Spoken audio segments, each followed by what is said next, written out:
Hey folks, it's Maxwell here and welcome to another TW9 video. You join us for another AEW pay-per-view. It is time for Blood and Guts. A few things to cover before we dive into it. The match I've got to put on Shockwave, which was quite bad because I actually booked two shows back to back. It will be taking place on the 0 hour for Blood and Guts. I actually have a few of them. And also, with relation to Blood and Guts, initially, Sammy wasn't willing to take part in the match because of his morals, so I was like, alright, great. Then we went to book the match up. The Indian Eurosport said it was too dangerous for them, so it's effectively a 5-on-5 elimination match now, so that might actually help it in terms of rating, but not really what we're looking for because it is meant to be Blood and Guts, so we'll need to use our imaginations there, and I'll need to try and learn that for next year. But it means Sammy's back in the match. But overall, as I say, the build's been pretty decent. I'm quite happy with it. The matches look stellar. Can we somehow produce the goods with an all-star show? I don't expect us to get a 100 because the main event's good, but I don't think it's going to get a 100 rating. But we do have the boost of the Rockstar band playing and the 2 million on the special set, just purely because we have the money to do so. We didn't inspire the locker room, that wasn't an option because of the couple of shows we've had recently, but truthfully, that's getting saved for All In. So it is mostly, as you would imagine, a match-heavy show. There is like probably 4 angles if you're lucky. I think they're all working the crowd. Get those cheap ratings. But yeah, sit back, relax, and hope you enjoy the 2025 edition of AEW Blood and Guts. So we're sold out, 25,000 fans in attendance at the Red Bull Arena in New York. Perfect, that's a good start to the show. Interesting, crowd heat at the end was expecting simmering. Okay, interesting. But I decided to start off with a couple of pre-show matches on the 0 hour. We gave Eddie Kingston another chance to team up with Masato Tanaka, and in a match with decent wrestling and little heat, they defeated the team of Reynolds and Silver in 8:50 when Eddie Kingston pinned Alex Reynolds with the back fist of the future. Obviously Eddie's going to be head and shoulders above everyone else here in terms of even just the popularity, but a 67 and a good way to start the show in New York. Our second matchup, we decided to put a match up really just to see how Billy Starks has been developing down in Ring of Honor. So we made it for the New Japan Strong Women's Championship, which is obviously held by Toni Storm. Decent matchup. Toni picks up the win in 13:48 with Strong Zero. First defence of the New Japan Strong Women's title. She's had it for quite a while. She won it off Mercedes, if you remember back to that event. 63 overall, pretty much in the middle with Billy's 56 and Toni's 70. I wonder if the expecting part's possibly because we're a bigger size company now. Remain to be seen. We had a little segment backstage where we had Scott D'Amore in his office. He's interrupted by Ricochet, who says, "Man, I'm not in the pay-per-view. What's this all about? A man of my stature and my ability should be on this event." And Scott D'Amore goes, we've got a bit of time. I think we can find an opponent for you later on tonight. So he'll have a match up on the pay-per-view. Very last minute, but I was kind of looking through my bigger stars that didn't feature on the show, and there's still quite a few missing, so no doubt morale will be low with them and we'll have to improve it, but it gets Ricochet on the show and continues his heel turn. Next up, with that small feud that's been happening on Shockwave and Collision, the decent pre-show match, Jack Perry defeats Rocky Romero in 10:52 with a Canadian Destroyer following a gore from Rhino, and that gives him the first defence of the New Japan World title on this reign. Because obviously Rocky Romero won it from him. He took it back and now he's defended it against him. So 63 overall. That's where Rocky Romero off his game and the storyline advances, gains a little bit of heat.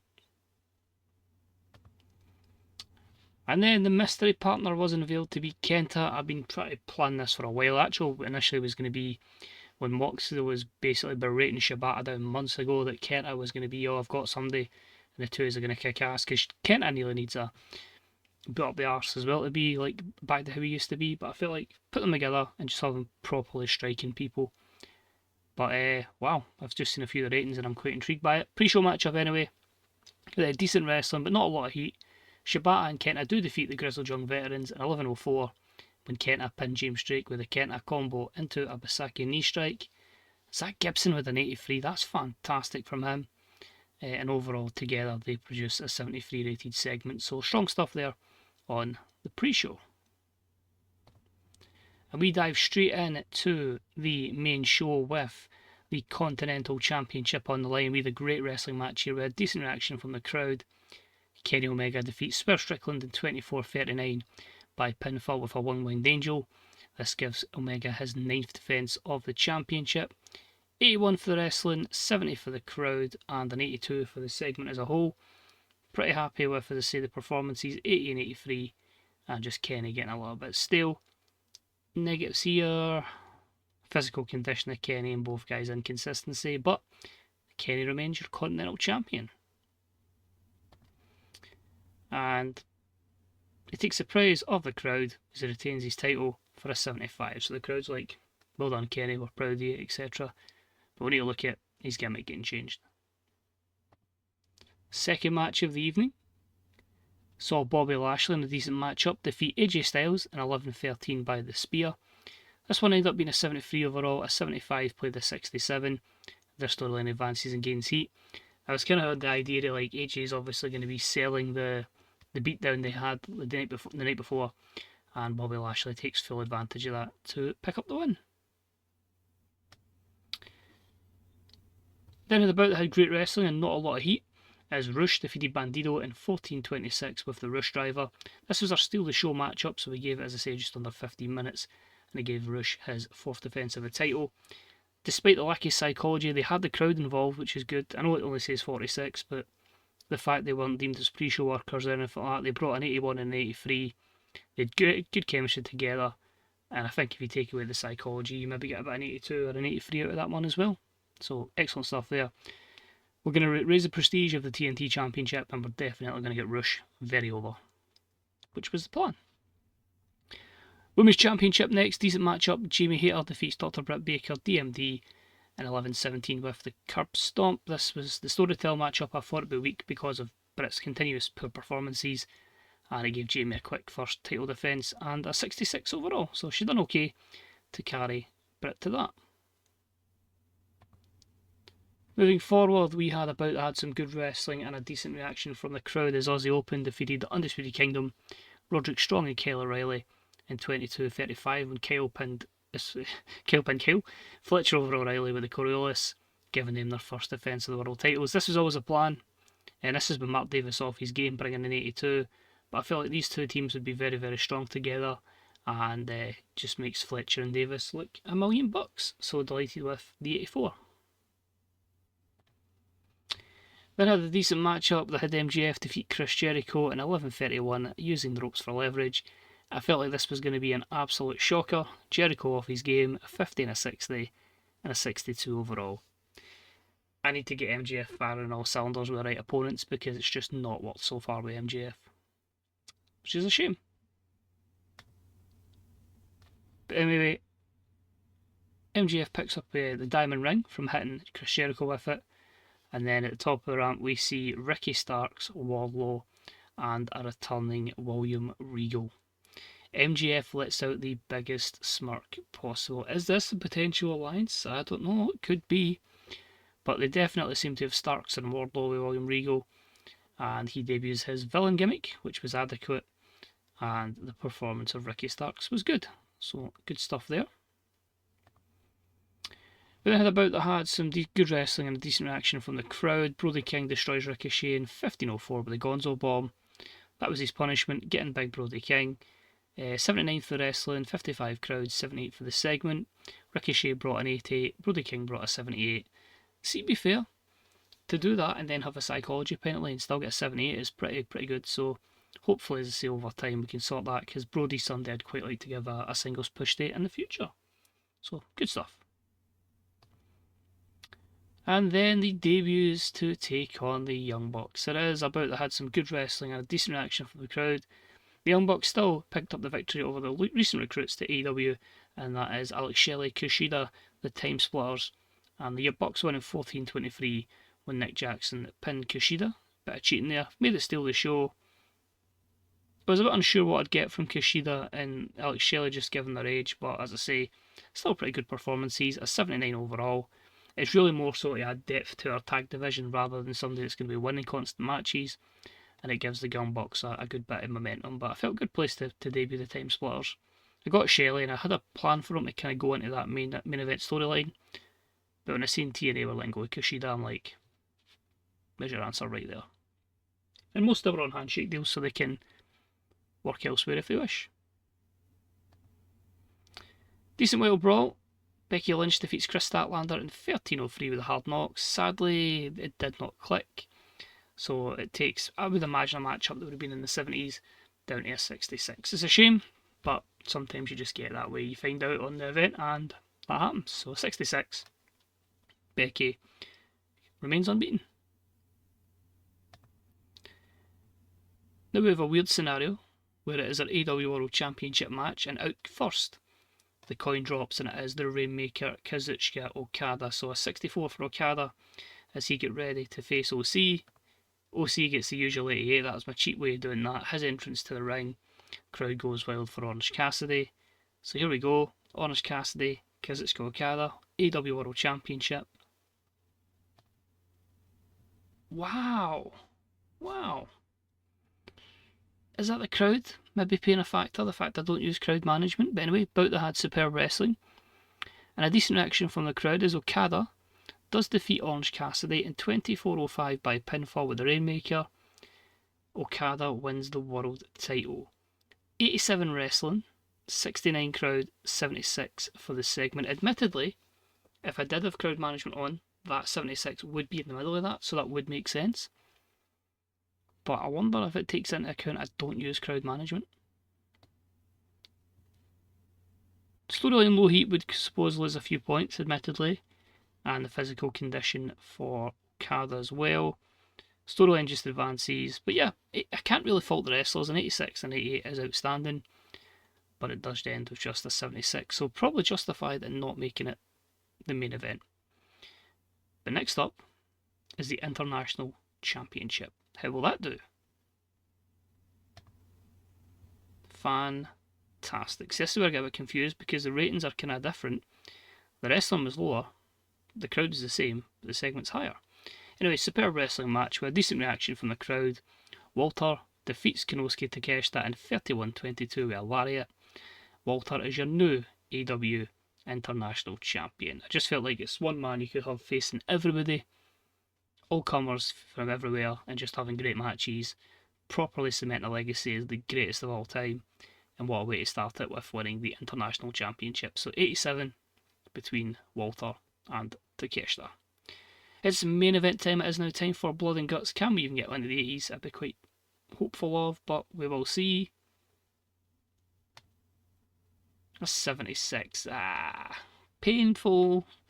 We might not gain pop. But anyway, it was about that had some good wrestling and a decent reaction from the crowd. The team of Hangman Adam Page, the Death Riders, John Moxley, Claudio Castagnoli, Pac and Wheeler Yuta defeated the team of Darby Allin, Sami Zayn, Johnny Gargano, Lee Moriarty and Will Ospreay in an elimination match. Obviously, had to make it 41-43. Should have obviously been Blood and Guts, but because of the network, we had to make it what it was. I'm a bit annoyed by that though, because I had Hangman pinning Ospreay at the end. But okay, cool. 77 for wrestling, 61 for the crowd, 76 for the segment. You can see a variety of performances there. Ospreay 87, Gargano and Zayn, the Darby and Adam Page in the 80s, Claudio in the 80s. The weakest obviously being Lee Moriarty. Even below you, it was pretty respectable. Couple of storylines again, a bit of heat. The creative finish was a success. Darby took a stunt one because that's Darby, but I had to make it the main event. As we know, it is the main event of the event. Just a shame because of that network deal. It wasn't an official Blood and Guts match, but we'll pretend it was. And we finished the show. The Death Raiders prevail, but it's all thanks to Hangman Adam Page and his low morals, his cheap shot to win over Will Ospreay. Obviously, it doesn't rules, so whatever thing he did, technically was legal. So a 69 for that one. The Hanger and Ospreay to War storyline advances. It loses a bit of heat. Overall, we get an 82 though. So we've obviously been saved by the Orange Cassidy angle and the fact we had on the best band and the best stage setting. But as I say, overall, I'm really happy with it as an event. It's just to say, my shows will always be determined by my main events, and you obviously get a small portion of the next two matches, but an 87 and an 84. But I'd say overall, I'm happy with it. There's a long way to get to Blood and Guts, but now I'm happy at the fact we can have this run on the road to All In, and I think I've got like 4 weeks worth of television to get everything across. And I already got one match, I know it's definitely happening, but I'm assuming there'll be a lot coming out of this. So we'll address the locker room, and I think we'll say to Kanosuke, Takeshita and Walter, praised for a great performance. Both of them are pleased. No injuries, that's good to know. Financial report, 21 million. Just mental what we make off the network now, so that's a bit of a cheat code, not going to lie. And there we go, everything's up to 78, the Southwest 77, so we're fine. That's us quite a wee. I'd like us to just keep pushing though, maybe get to about 80 so we can kind of stabilise where we are in the big area, because we'll be a while getting Mexico up. And Canada, I wonder if Canada's all regions, if we would have to just exclusively run in the Maritimes. I'll need to look that up. And a rare media scrum. You hired Keith Lee recently, how do you see him fitting on the roster? I've got plans for him, admittedly I do have plans for him. It was basically a case of, because of his personal reasons, he couldn't negotiate for a new contract, that lapsed, and then that's him over them now, so we can give him an opportunity. Your response, please, Keith Lee. You've made an signing of Austin Creed. We'll give away all my fucking spoilers, well done. And I say, huge plans for him as well. Wow, a lot of people not happy. Okay, we gave the exact same answer as I gave the last time. So make it that way you will. I'm sure it was a one-off for Pac. I'm sure it was a one-off for Rocky Romero.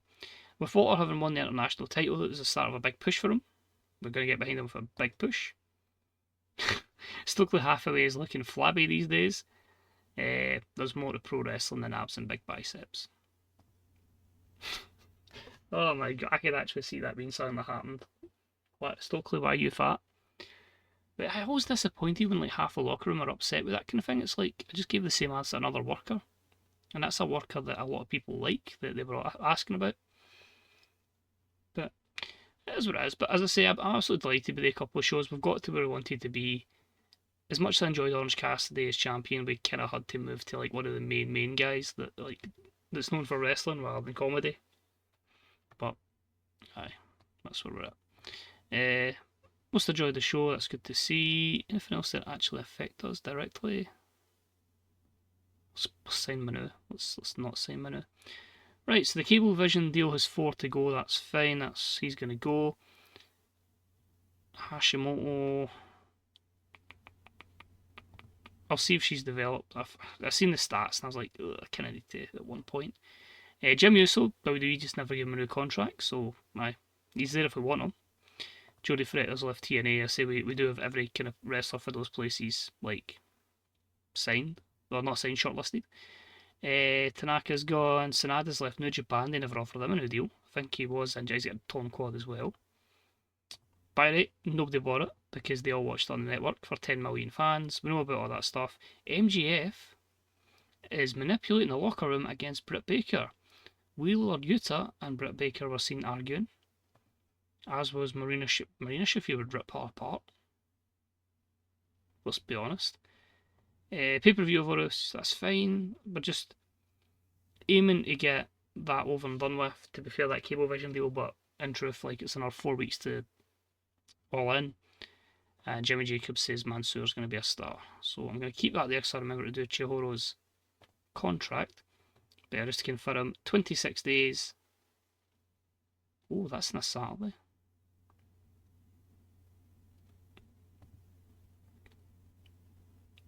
Nope, it's on a Sunday. No, it's on a Saturday. Right, let's just move that by a day. The reason I want it on a Sunday is because it would just cause too much issues with Shockwave and Collision. I'd rather just run it on its own rather than have like a 40-odd thousand people at whatever it might be at the show. But no, overall, really happy with that. And as I say, yeah, get a nice wee run now to All In. So thank you very much for watching. I hope you enjoyed it. Just don't do what I do and always double check everything before you do a blood and guts match in terms of people that are willing to participate and what your network will allow, because there's that much ground to save that it is so easy to just forget about it. But as always, take it easy, check out the Fantasy Booker subreddit, Grey Dog Software forums, be thebooker.net and twdb.com. I'm sure that's right. I hope that's right. But anyway, take it easy, and I'll see you for the next one as we begin the road to All In. Bye bye.